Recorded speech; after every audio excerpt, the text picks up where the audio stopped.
Close to Lake Charles, about 100 inmates are paying their debt to society in a privately owned judicial referral center called the Academy of Training Skills. It's essentially a work release program. So this is where it all starts when they come in. Lee Mallett is the owner and founder. He takes in local inmates and says he gets zero tax dollars to house them, feed them, and train them.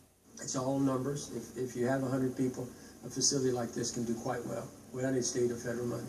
It's different from what you hear from some work release programs that do get daily stipends from the state to house their inmates, including the owner of the largest private work release company in the state, Paul Perkins of Louisiana Workforce. Perkins says he has to hustle to make a profit, something echoed by some of the sheriffs. While Mallett admits it's not easy, he says it is profitable. If you had 100 people, you'd be getting about $40,000 a week. Multiply that times 52. You have $2 million gross revenues. It don't take a rocket science to figure out there's money in this.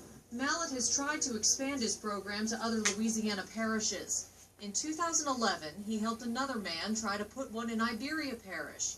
They were met with such a public outcry, Mallett started asking some big questions on a local radio station about who was trying to keep him out. Whatever, I don't know what their arrangement or contract is. It would be interesting for y'all to look into that and see what that amount is. Back when everything happened with Iberia, you mentioned on the radio as well that you felt like there were some pretty close connections between Paul Perkins and the higher-ups at DOC, and that those were some of the reasons that they wanted to keep your facility out. Well, that's common. I mean, the record will show that Paul Perkins is a past employee of the Department of Corrections. Now, and for many, many years. So I'm sure he made some friends. And there's nothing wrong with that. Louisiana Workforce will soon operate 6 private work release programs around the state. All of them house Department of Corrections inmates. But the company's no-bid contracts are technically through the local sheriffs. Louisiana Workforce contracted with the Iberia Parish Sheriff the year before Mallett tried to open. Perkins got no public outcry when the sheriff decided to give him the contract, but Mallett was met with outrage from the public to parish leaders. They were trying to protect their turf. We don't need Lee Mallett to come build an academy in our backyard and compete with us for our jobs, because we want to take care of ourselves.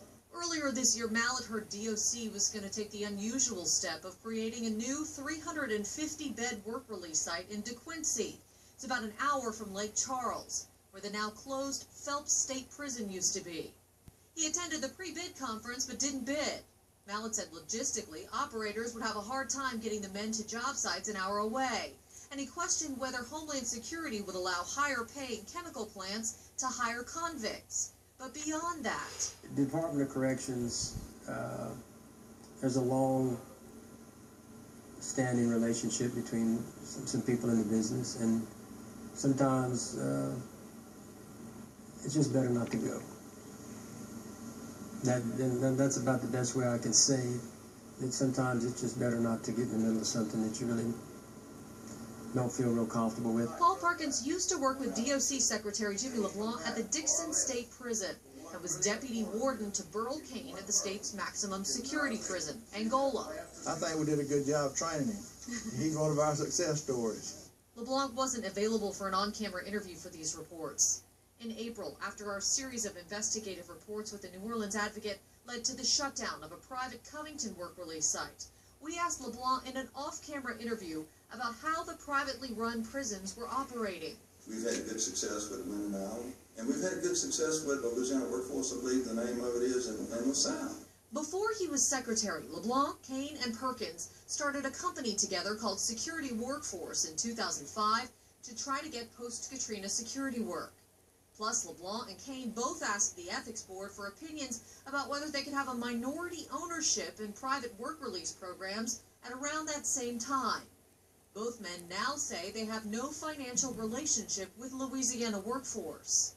Records also show LeBlanc and Cain also owned a convenience store in St. Francisville together called Audubon One Stop with another deputy Angola warden.